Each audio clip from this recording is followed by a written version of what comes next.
Eu nunca imaginei que ia chegar a esse ponto. Não daquele jeito. A gente sempre acha que tem controle, que sabe onde pisa, que vai parar antes de cair no buraco. Mas não é assim que funciona. O buraco vem devagar, quase sem fazer barulho, e quando você olha para trás, já está lá no fundo, sem nem saber direito como chegou. Começou com um baseadinho aos 16 anos. Só para experimentar como todo mundo faz. Ou pelo menos era o que eu pensava. Meus amigos do bairro já cheiravam há tempo, e eu me sentia o último a entrar na roda. Lembro como se fosse hoje. Era uma sexta-feira à noite, atrás do campo de futebol do Jardim São Luís. Aquele cheiro azedo de mato queimado misturado com a fumaça do cigarro de palha que o Zé Maria rolava para disfarçar. A primeira tragada ardeu tanto que eu quase vomitei, mas fingi que estava de boa. Eles riram, disseram que era assim mesmo na primeira vez. Na segunda já não ardeu tanto. Na terceira eu comecei a gostar daquele formigamento na cabeça, daquele peso nos braços, como se o mundo ficasse mais lento e eu pudesse respirar fundo pela primeira vez. Não demorou muito para virar rotina. Todo final de semana, às vezes até durante a semana, se desse para escapar da minha mãe. Ela trabalhava até tarde como faxineira e meu pai, meu pai já tinha ido embora há anos. Não que ele fosse presente antes, mas pelo menos a gente sabia que ele existia. Depois que sumiu foi como se nunca tivesse passado por ali. Minha mãe chorava escondido no banheiro e eu fingia não ouvir. Com 17 já estava vendendo umas coisas para ajudar em casa. Nada demais, só umas roupas que eu comprava no Brás e revendia no bairro, umas coisinhas que caíam do caminhão, literalmente às vezes. Mas o dinheiro nunca era suficiente. Aí veio a cocaína. Não para vender, não no começo. Só para mim. Porque o baseado já não fazia mais efeito. E eu precisava de algo que me tirasse daquele vazio que crescia dentro de mim como um tumor. Você já sentiu isso? Aquela sensação de que não importa o que você faça, nada vai preencher aquele buraco? Que você é só um corpo andando por aí, sem rumo, sem importância? Pois é, a cocaína tirava isso por algumas horas. Me fazia sentir vivo, forte, donos do mundo. Até que o efeito passava e o buraco voltava maior. Aí comecei a vender também. Não por ambição, mas por necessidade. O vício consome tudo: dinheiro, dignidade e pessoas. Minha mãe descobriu quando encontrou um saquinho debaixo do meu colchão. Ela não gritou, não chorou. Só olhou para mim com os olhos que pareciam ter envelhecido 10 anos na hora.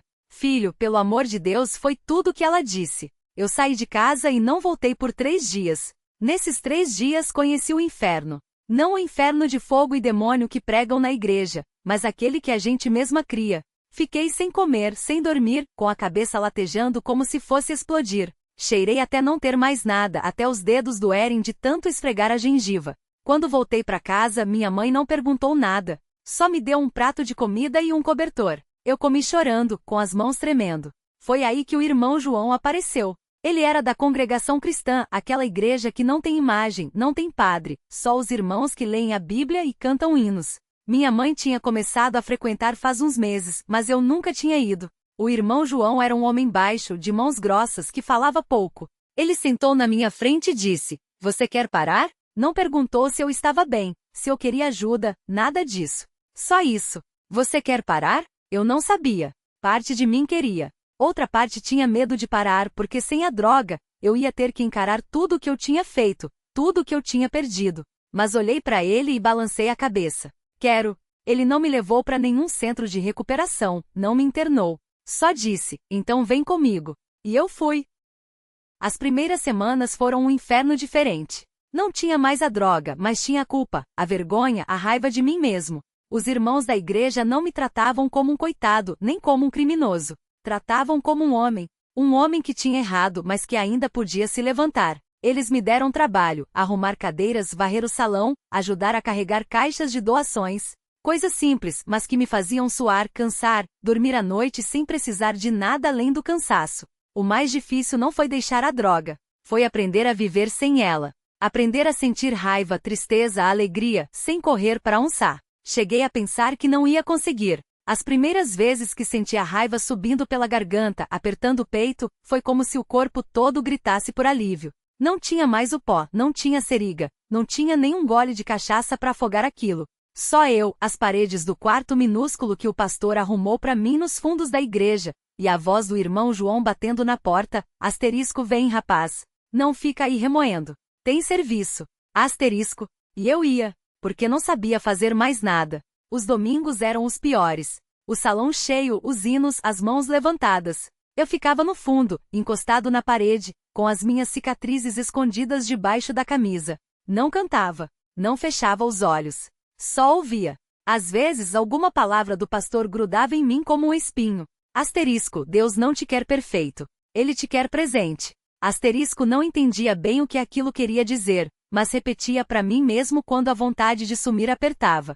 Foi no terceiro mês que o irmão Marcos me chamou pro lado de fora depois do culto. Ele era um cara quieto, mãos grossas de quem trabalhou a vida toda com obra. Sentamos num banco de praça perto da igreja, ele acendeu um cigarro e me ofereceu. Balancei a cabeça. Não por força de vontade, só porque o cheiro ainda me dava ânsia. Você tá aguentando, ele disse, soltando a fumaça devagar. Não era pergunta. Tô tentando. Não é tentar, é fazer, todo dia. Fiquei olhando pro chão. As formigas subindo no pé do banco, o asfalto rachado. Não queria ouvir sermão. Eu também bebia, ele continuou. Não como você, mas bebia para esquecer. Até o dia que minha filha me perguntou por que eu cheirava a pinga de manhã. Ele deu uma risada seca. Não tem desculpa que segure, né? Não respondi. Mas aquilo doeu de um jeito que não era raiva, não era vergonha. Era só a verdade. O pastor falou que você era mecânico. Levantei a cabeça. Fazia anos que ninguém me perguntava isso. Era.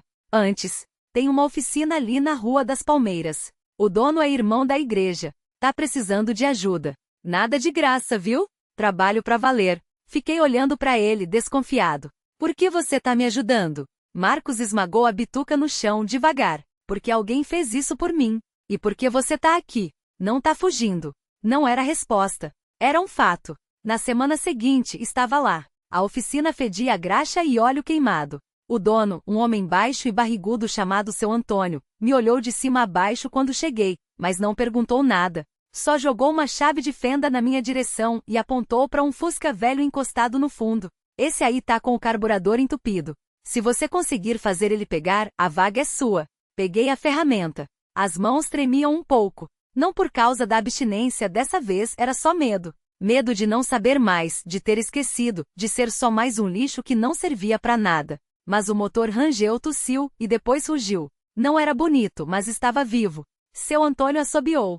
Tá contratado. Mas se chegar bêbado ou drogado, eu te quebro na porrada. Não precisei responder. Ele já sabia. Os primeiros dias foram um inferno de outro tipo. Os dedos doíam, as costas doíam, a cabeça doía de tanto pensar. Mas à noite, quando deitava no colchão duro do quarto dos fundos da igreja, não era o vazio que me acordava. Era o cansaço. E às vezes, um sonho confuso com o som de um motor ligando. Uma tarde, enquanto trocava o óleo de uma caminhonete, vi um carro parar do lado de fora. Era um Gol prateado, vidros escuros. O motorista desceu devagar, de óculos escuros e camisa social. Fiquei parado, a mão ainda suja de graxa, o coração batendo forte demais. Era ele, o meu antigo patrão. O cara que me deu as primeiras doses de graça, que me ensinou a misturar a cocaína com a gasolina para cheirar mais forte, que ria enquanto eu me afundava. Ele tirou os óculos, me olhou bem nos olhos e sorriu. Oi, velho. Ouvi dizer que você tava por aqui. Não respondi. Só apertei a chave de fenda na mão até doer. Tô com uma vaga aberta. Ele continuou, como se estivesse oferecendo um café. Paga bem. Você sabe como é. Seu Antônio saiu da oficina, enxugando as mãos na calça. Tem algum problema aí? O homem olhou para ele, depois para mim. O sorriso não saía do rosto. Nenhum. Só vendo uma oportunidade pro meu amigo aqui. Ele não tá interessado.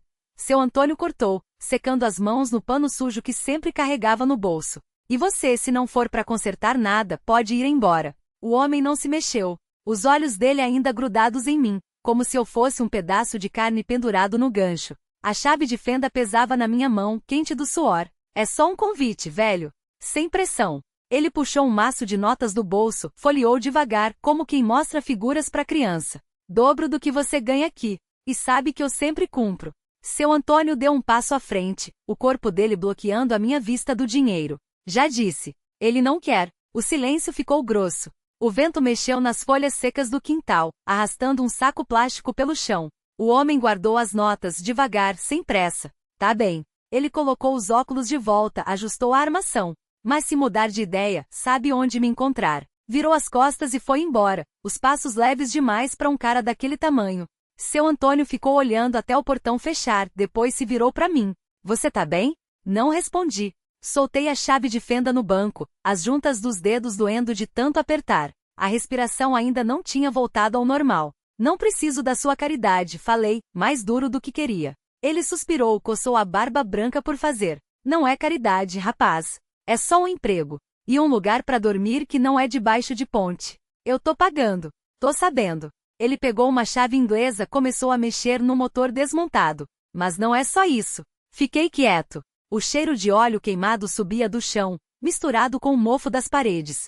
Seu Antônio trabalhava como se não tivesse falado nada, os movimentos lentos precisos. Você não deve nada para aquele filho da puta, ele disse, sem olhar para mim. E se um dia ele voltar, me avisa. Eu tenho uma espingarda. Não ri. Não tinha graça. Não vai voltar. Então tá. Ele jogou um pano sujo para mim. Limpa essa merda aí antes que o óleo seque. Peguei o pano. As mãos tremiam um pouco, mas ninguém tava olhando. Comecei a passar no bloco do motor, as manchas escuras saindo aos poucos. Seu Antônio ligou o rádio, uma música antiga, arranhada, que não conseguia cobrir o barulho na minha cabeça. Aquele dinheiro ainda queimava nos meus olhos. Dobro. Sem esforço.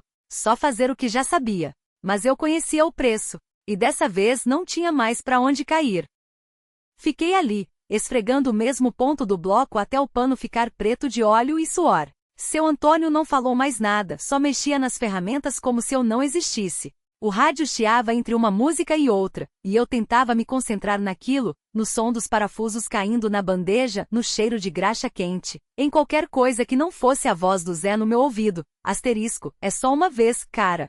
Só uma vez e você sai dessa merda, asterisco. Mas não era só uma vez. Nunca era. Quando terminei, lavei as mãos na pia do fundo, a água saindo marrom antes de clarear. Seu Antônio já tinha sumido pro escritório, então aproveitei para sentar no degrau dos fundos, acender um cigarro com as mãos ainda úmidas. O sol batia forte no pátio, fazendo o asfalto brilhar como se tivesse sido molhado. Respirei fundo, mas a fumaça não ajudou. Nada ajudava. O celular vibrou no bolso. Não precisei olhar para saber quem era. Deixei tocar até parar. Depois tocou de novo. E mais uma vez. Asterisco porra asterisco, murmurei, esmagando a bituca no chão. Atendi antes que desistisse. O que foi? Tô aqui na frente. A voz do Zé era calma, como sempre. Como se estivéssemos falando de futebol. Preciso de uma resposta. Olhei pro portão. Não tinha carro parado, ninguém à vista. Mas ele estava lá. Sempre estava. Já falei que não. 5.000. Agora. Sem enrolação. Fechei os olhos. 5.000 resolveriam a dívida do aluguel, comprariam remédio pra mãe, sobraria até pra eu sumir daqui. Por um segundo, imaginei o dinheiro na mão, os problemas se dissolvendo como açúcar na água. Depois me lembrei do último cara que topou. O Júnior. Encontraram ele no rio, com as mãos amarradas e um buraco na nuca. Não tô a fim de morrer, falei baixinho. Ninguém vai morrer, asterisco porra asterisco. Ele riu como se eu fosse idiota. É só levar um pacote pro centro e voltar. 1 hora no máximo. E se der merda? Não vai dar. Confia em mim. Essa era a piada. Zé não merecia confiança nem pra segurar um copo d'água. Não repeti. Arruma outro otário. Silêncio. Depois, um suspiro longo como se eu fosse um filho desobediente. Tá bom. A voz mudou, ficou mais pesada. Mas você me deve. Não esquece disso. Desligou antes que eu pudesse responder. Fiquei com o telefone na mão, olhando para a tela preta como se ela fosse me dizer o que fazer. Nada mudará. A dívida ainda estava lá, a mãe ainda tossia no quarto, e eu ainda era o mesmo covarde que não conseguia nem olhar para si mesmo no espelho. Seu Antônio apareceu na porta do escritório, coçando a barriga por baixo da camisa suja. Terminou? Terminei. Então vai embora. Amanhã cedo tem um Fusca para desmontar. Assenti, peguei a mochila. Antes de sair, parei na frente dele. O velho me olhou com aquela cara de quem já viu tudo e não se surpreende mais com nada. Seu Antônio, comecei, mas não sabia como terminar. O que foi? Engoli em seco. Se um dia, se alguém vier aqui perguntando por mim, o senhor fala que não me conhece. Ele cuspiu no chão, limpou a boca com as costas da mão. Não preciso mentir pra ninguém. Virou as costas. Mas se vier, eu falo que você tá morto. Não era o que eu queria ouvir, mas era o que merecia.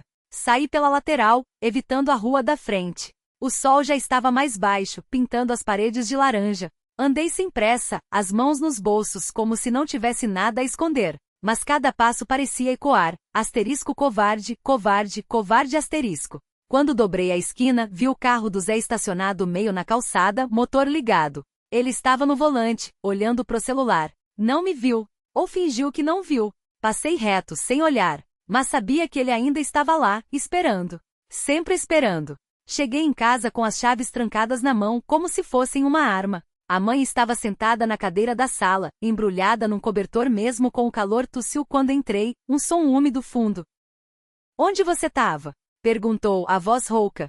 Trabalhando. Ah, ela não perguntou mais. Nunca perguntava. Só olhava para mim com aqueles olhos cansados, como se já soubesse a resposta e não quisesse ouvir. Tá com fome? Perguntei, jogando as chaves na mesa. Não, claro que não. Há semanas ela mal comia direito. A geladeira estava quase vazia, só um pote de margarina e meio pacote de bolacha Maria amolecida. Abri a torneira, enchi um copo d'água e deixei na mesa, perto dela. Ela nem olhou. Precisa de alguma coisa? Perguntei, mesmo sabendo a resposta. Não. Fui pro quarto, tirei a camisa suada e joguei no canto. O ventilador só empurrava o ar quente. Deitei na cama de costas, ouvindo o barulho da rua. Buzina, risada alta de alguém bêbado, o latido de um cachorro. Fechei os olhos, mas a imagem do carro parado na calçada não saía. O motor ligado. Ele ali esperando. Levantei de novo, peguei o celular. Nenhuma mensagem, nenhuma chamada. Só o silêncio, como sempre. Abri a gaveta da mesa de cabeceira, empurrei as meias para trás até encontrar o papel dobrado. Desdobrei, um número rabiscado à pressa com caneta azul. Não lembrava mais de quem era, só que tinha guardado por algum motivo. Digitei os algarismos antes de pensar 2 vezes. O telefone tocou 2 vezes. Uma voz masculina atendeu, rouca de sono ou cigarro. Alô? Engoli seco. É você que conserta carro? Perguntei, mentindo sem saber por quê. Silêncio do outro lado. Depois, um suspiro. Depende do carro. E de quem tá perguntando. A linha ficou muda. Eu não soube o que dizer. Desliguei. A tela apagou, mas o número continuou ali, queimando minha retina. Joguei o celular na cama e me levantei. A janela estava entreaberta, o vento mexia na cortina como se alguém tivesse passado por ali há pouco. Desci as escadas sem fazer barulho. Na garagem a luz piscou quando acendi o interruptor. O carro do meu pai estava coberto por um pano sujo, igual há anos. Puxei a lona com um puxão seco. A lataria estava arranhada no paralama esquerdo, ferrugem subindo como veias. Toquei no lugar, os dedos voltaram manchados. Não era só ferrugem. Voltei para casa, lavei as mãos até a água ficar clara. O celular vibrou no balcão. Número desconhecido. Atendi. Asterisco alô, asterisco. A mesma voz, agora mais firme. Asterisco você tem 1 hora. Asterisco.